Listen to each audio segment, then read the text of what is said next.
Well, thank you very much, Susanna, for that great introduction.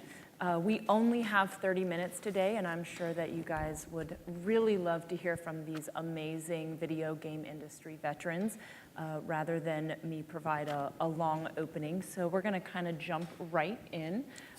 As Susanna said, I'm Anastasia. I'm the Executive Director of the ESA Foundation. We have the opportunity to provide scholarships for women and minorities getting into video game arts, and also provide support for nonprofits and schools that are leveraging video games for creating opportunities for youth. So I'm very excited to kind of be here to talk a little bit more about the business side and the policy of video games. So let's jump in with Craig and with Alan. So in this session, we're really going to be focusing on policy, workforce development, innovations, and the changing digital landscape. And both of you in your respective roles deal with communications aspects, policy. So I think we'll start a little bit with on the government affairs side. So what are you guys seeing as the biggest challenge to growth in the industry? And are there policy solutions that might be able to remove some of those barriers to help fuel innovation in the industry? Well, it's a pleasure to be here, and I thank you all for taking time this morning to attend this session. Well, a question around growth within this industry is, a little bit suspicious because arguably the industry is growing. There are 2 billion people in the world who are playing video games. We are well over $100 billion a year industry. And year-over-year growth just domestically in the United States is around 7 to 8%. So arguably we're growing. Are there policy issues that have implications relative to the growth of the industry or that kind of continued exuberant growth? I think there are. From one standpoint, there's just simply the tenor around the issues in terms of immigration. I've been with EA for 15 years. And I ran human resources for one of our production studios when I joined the company 15 years ago. I have been talking about the need of continued development of talent within our industry for 15 years. There is a constant shortage of qualified, high-skilled labor available within our industry. Now, it's shifted considerably. 15 years ago, we were simply looking for software engineers and game designers and graphic artists. Today, with over 400 colleges and universities in the United States that have video game design programs or degree programs for our industry, we're finding software engineers and we're finding game designers. But what's happened technologically relative to the industry and the fact that we are moving to digital distribution, distributive development, artificial intelligence, and machine learning, it's the higher end skills relative to the advancing technology where we're finding difficulty. And the policy issue related to that, immigration in this administration. Good morning. I'm Alan Lewis with Take-Two Interactive Software. I've been in the industry for over 20 years. I'm also a board member of Games for Change, so I wanted to also thank all of you for being here today and supporting our event. We're incredibly proud to be here today, to be able to put this together. To echo Craig's point, immigration continues to be a significant issue for companies like ours and the industry at large. Innovation, true innovation, stems from the ability to bring in the best and the brightest from all over the world. And throughout our college programs around the country, we are bringing in some of the best and brightest. And unfortunately, we cannot keep them here to participate in a meaningful way in our industry in the United States. There was an interesting article yesterday in the Wall Street Journal that talked about how the Canadian government has been attracting more and more technical talent to come work in their country, given specifically the political climate and what's been going on in our country. And we're not just competing against the likes of Craig's company or some of our other peers, we're also competing against the likes of Google and Facebook and others that are using the best software engineers to foster their businesses. And until we can solve that issue, we are going to run in the continual problem of having dire shortages for technical talent.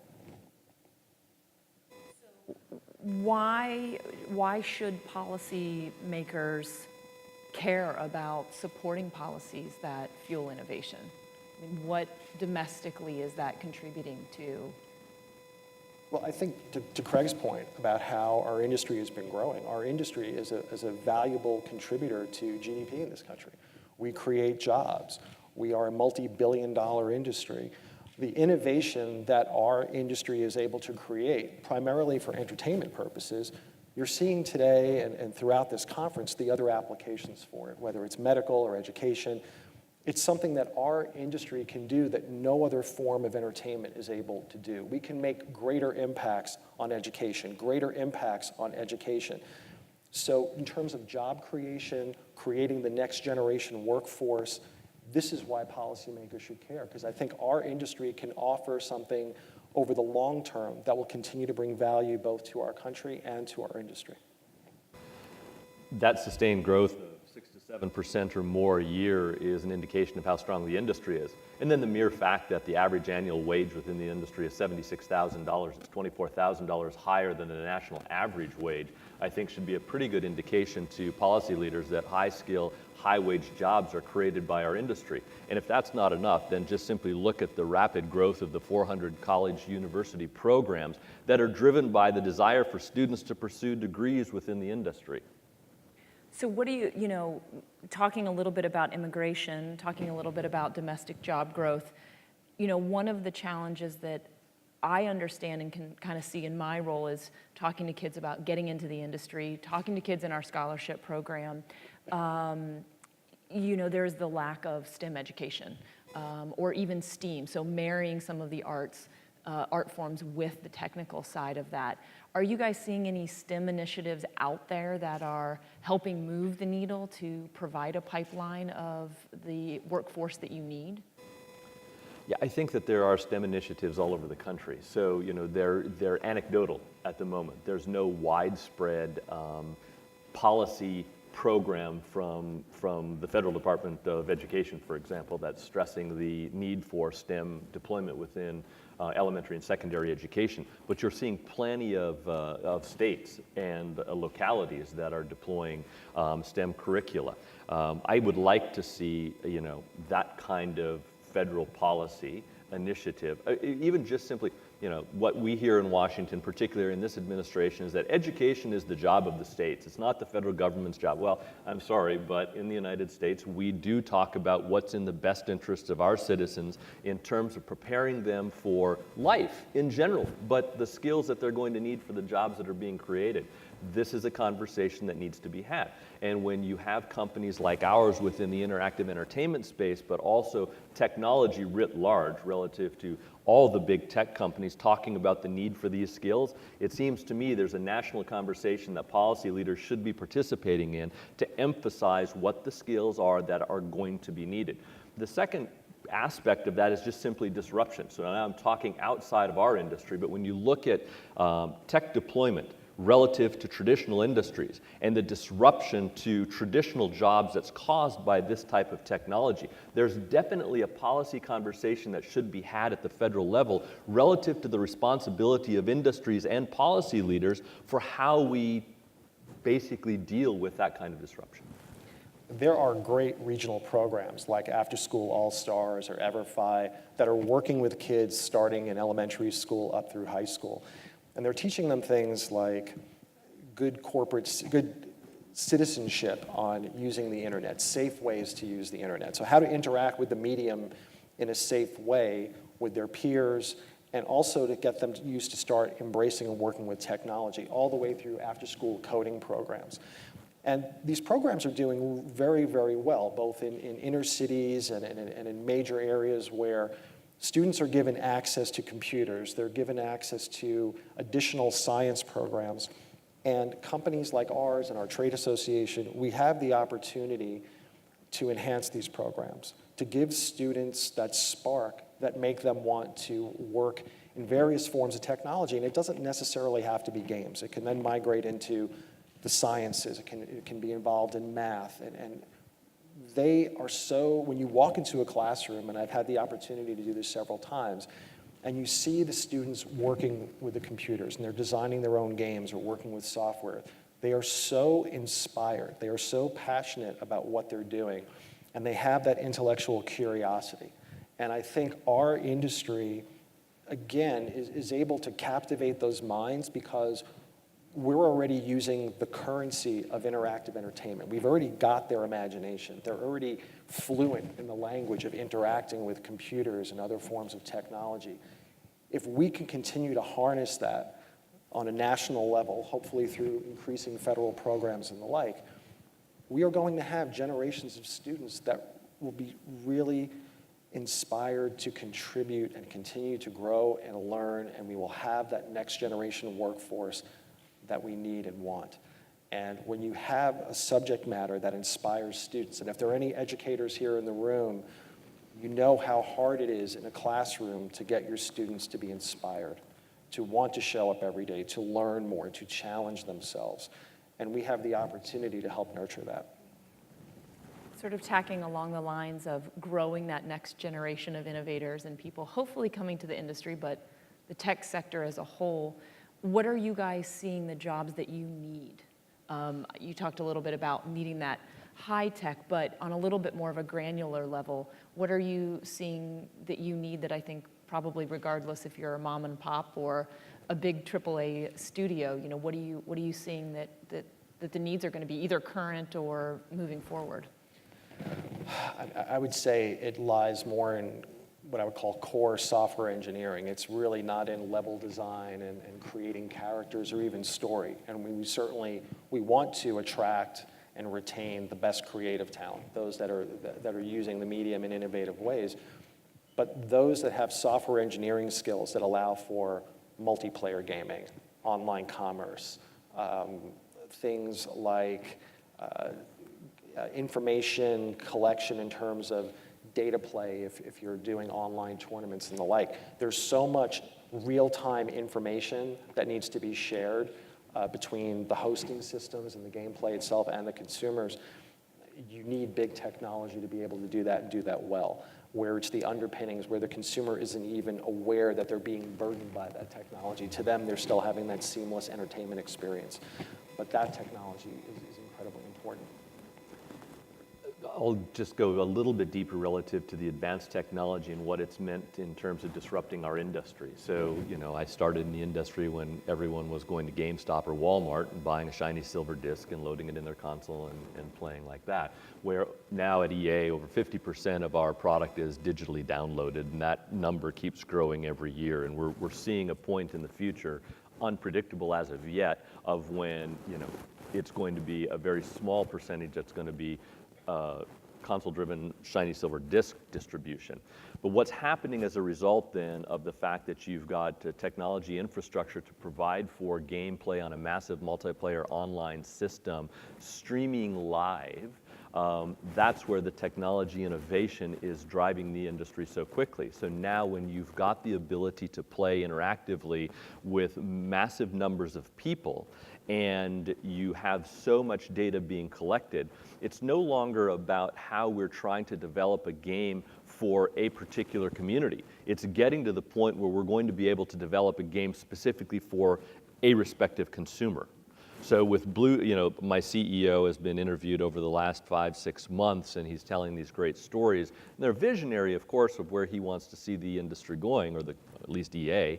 And that is with Bluetooth technology and the fact that you can literally be collecting data relative to other aspects of your human life that can feed a data set into your game real time so that the parameters of the gameplay can be inspired by the data it's collecting through your lives. And because we make Sims, he uses this example all the time.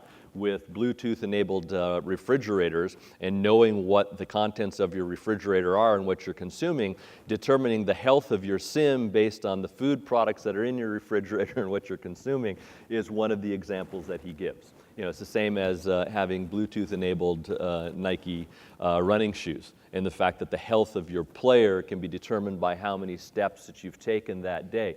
That's the vision he sees for the future that's driven by technology. It's going to take high-skill data scientists, software engineers, and other technologists to help that vision become a reality. So you mentioned a little bit about the digital download and how that part of how consumers are consuming your content in the products that you guys are putting out there. There are many industries that came along. The music industry comes to mind quickly, that when sort of the digital consumption of those products kind of took hold, it really rocked the industry. How is the video game industry addressing those? Is there, in general, how are we faring under that? As well as, are there policy things, when some of the laws governing some of this I know are very outdated. So how are you faring? And then are there some policy changes that can kind of be made to help continue fueling that innovation? And also, as smaller game companies are coming up or beginning to thrive and survive, that might also benefit them as well. Sure, well, I'll take the first part. If you think about our industry and you turn back the clock 40 some odd years when the video game industry really started, our industry was born out of the toy industry. And because we are a hybrid of creativity and technology, by our very nature, we are constantly evolving. And having been in the industry for 25 plus years, I've gotten to work through pretty much every hardware transition over that period, where multiplayer gaming used to be Craig and I sitting on a couch and elbowing each other and making jokes and playing, whereas now you can put on a headset and play against people all over the world. By nature, our industry is very nimble and very flexible. So whereas some of our counterparts in other forms of entertainment, they've had much more difficult time navigating technological changes and disruption, whereas our industry has been fueled by it. And the whole shift to digital distribution, while it's a function of technology and broadband, which I'm sure we're going to talk about in a minute, it's largely driven by consumers. So we find when we do a frontline release of a new game, about 30% are full game downloads, which means the vast majority are still being bought physically in stores, whether it's in Walmart or GameStop or Best Buy. And I think the market will not shift 100% to digital in the near term, but over the long term, it seems like it will eventually happen. But the consumers will dictate when and how that happens. We're already distributing our content digitally. And if the market shifted 100% tomorrow to digital distribution, it would be a function of consumer appetite. So whereas other entertainment industries have had trouble navigating time shifting and place shifting of the consumption of their content, we've embraced that as an industry. And it's also created additional revenue models and opportunities for us to create content and engage with our audience. So in our business, after we launch a game, many of our titles have additional content that is made available in what we refer to as recurrent consumer spending. And it could be in-game virtual currency, it could be online gameplay, it could be downloadable add-on content, but it's ways in which consumers can stay engaged and enjoy our entertainment experiences. But first and foremost, they have to be fun, they have to be entertaining. But it's important to keep in mind that with all the technological advances that our industry goes through, ultimately it's the audience that really is deciding how and when, and more importantly, how rapidly those changes will come about. So in addition to the short-sighted isolationist attitude of policy leaders in Washington and this administration around immigration, the other area in terms of policy relative to technology that I think is critically important, and Alan just alluded to it, that's broadband distribution, or the digital divide that exists. So high net worth income communities and districts in the United States have fairly good broadband capability, but what about everybody else? What about the remainder of society, those underserved communities, and what about the folks who can't afford the cost of broadband? So I think that there's a policy conversation relative to the technology advancement that's occurring out there. I think that, particularly when it comes to underserved communities or those areas where broadband distribution isn't occurring just because it doesn't appear to be an attractive market for the pipes, if you will. I think there needs to be a conversation happening among policy leaders about how we advance those kinds of technologies equally, or at least equitably, for all of our citizens. So from what I'm hearing, we can kind of easily say we've got three issues kind of from a policy level that are affecting the industry: immigration, to workforce development, immigration, as well as education, specifically STEM education. And then the third one is bridging this divide with broadband access. What are two other areas that you see kind of emerging, not focusing on this administration or anything like that, just a It's so easy. just a general a topic or theme to things that the industry is likely to either addressing now or probably going to have to address in the near term? Well, the two that come to top of mind relative to the work that I and the folks that I work with at EA focus on are taxes and trade, so tax reform and trade. And specifically, I would focus probably a little bit more. I mean, our CFO is doing a fantastic job of managing the company relative to Wall Street's expectations in the current tax structure.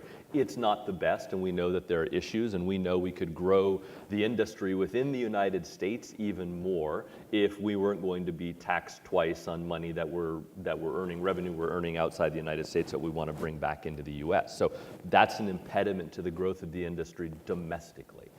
It's not an impediment, though, to the growth of the industry globally. But that second one is really trade. And this, my characterization is my personal opinion, and that is that's a short-sighted attitude around isolationist policies when it comes to consumers and consumption of technology and our products globally. When you think that you can adopt an isolationist attitude and you can implement trade barriers relative to the consumption of a software product, a piece of intellectual property, it really is incredibly short-sighted because the marketplace is going to drive the consumption of those products one way or the other. And so if you want the industry in the United States to continue to be a global leader, then trade policy should reflect the dominance of the industry globally, or at least the force and impact of the industry globally, as opposed to having it resolved outside our borders by us moving development studios and distribution mechanisms outside the United States because of the barriers and the attitude politically that exists here.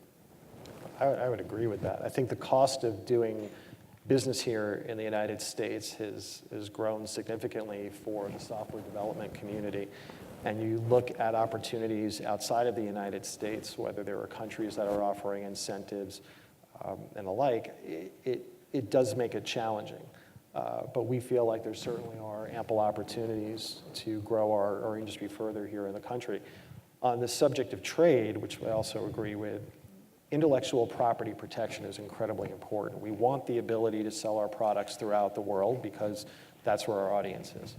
However, we spend so much time and resources to build our intellectual property, we need to be able to have safe marketplace in which we can distribute that content to.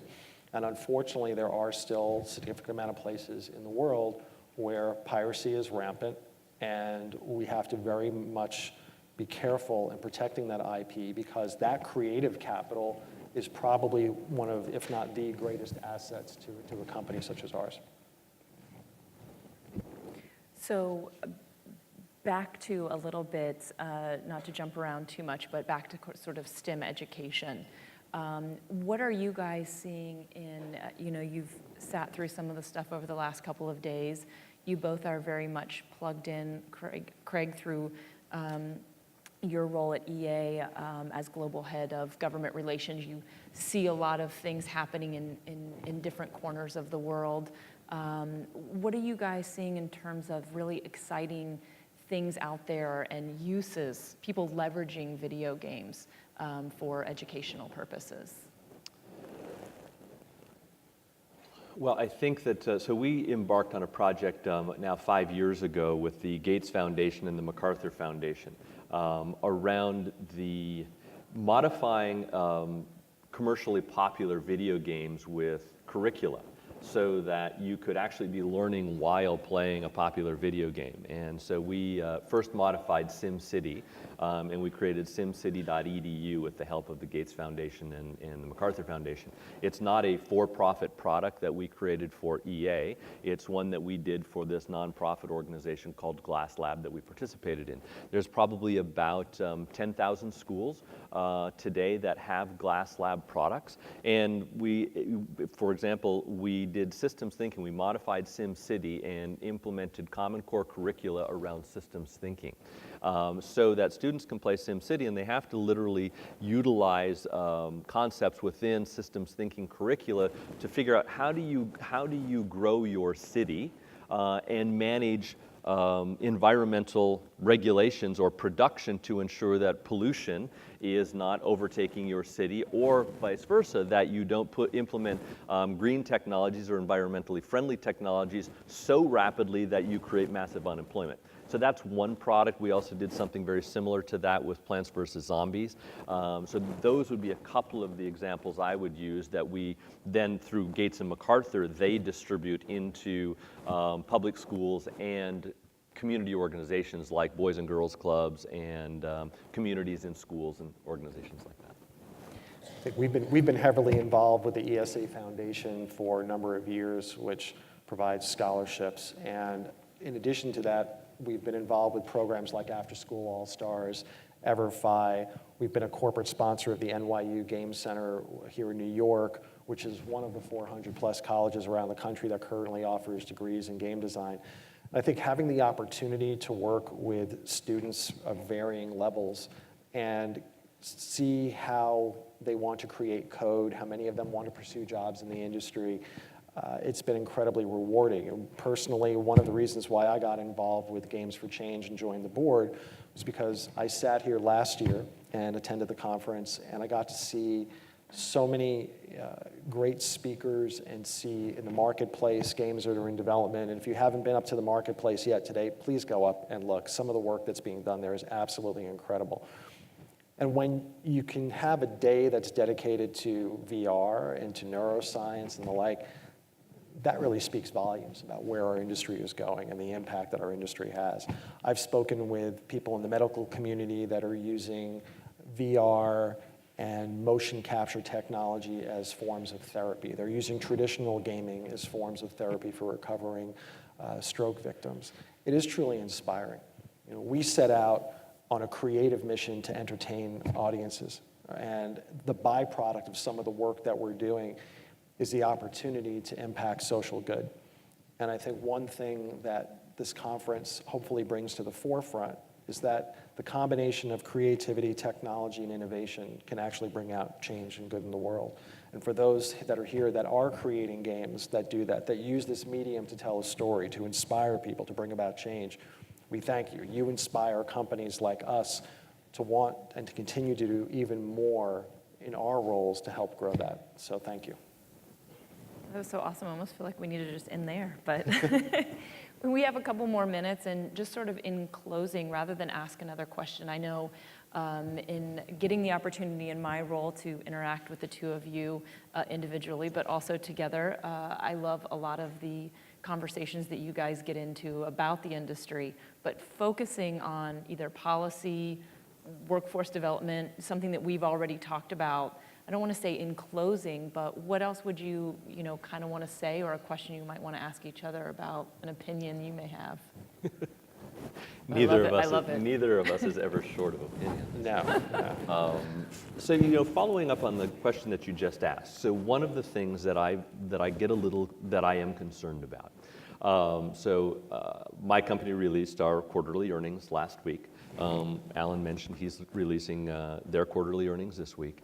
So I'm employed by this multinational publicly traded company, and so much of the work that we do, we obviously have our mission of creating these products of interactive entertainment, for our consumers, but our ability to be able to invest in new IP, to invest in IP relative to maybe some of the areas that Alan just talked about how games could be of greater social impact or greater public use, is really impacted by our ability to have to manage to Wall Street, to have to manage to those quarterly forecasts and those projections. And so when it comes to, if you will, it's not really a policy issue, but it's an issue of concern for me, is the fact that there are products upstairs in the marketplace that could have tremendous social impact and the benefit of our communities, yet the availability of capital for those products to be developed for mass adoption is really impact and limited by the fact that companies like ours can't spend any time or money there because we're dealing with such tight margins relative to the expectations that we're participating in and maybe have created, but at least have to respond to in terms of Wall Street. So that's an area that I'm concerned about. I would say I'm probably more concerned about how the advances in our industry are eclipsing policy, in that people who wrote policy 10, 15, 20 years ago could never have contemplated the business models and the way that our industry is carrying itself today. So laws are constantly having to be looked at. Policies have to be rewritten. Trade agreements have to have different connotations to it, because 15, 20 years ago, there wasn't streaming over a mobile device. There wasn't multiplayer around the world simultaneously. So you have to put practices in place that mirror what's going on from a business standpoint. I think what we've seen, in many ways, policy is playing catch up to the technological innovations. And the hardest part is looking in the crystal ball and saying, well, where's our industry going to be in 5, 10 years? And what are the laws that we need on the books now to help us deal with that when we're ready to actually be in those markets? Well, thank you guys so much for your time today. We greatly appreciate it. And thanks to all of you for attending, and for Games for Change for hosting the three of us. Hope everybody has a great rest of the festival. Thank you. Have a great day, everybody.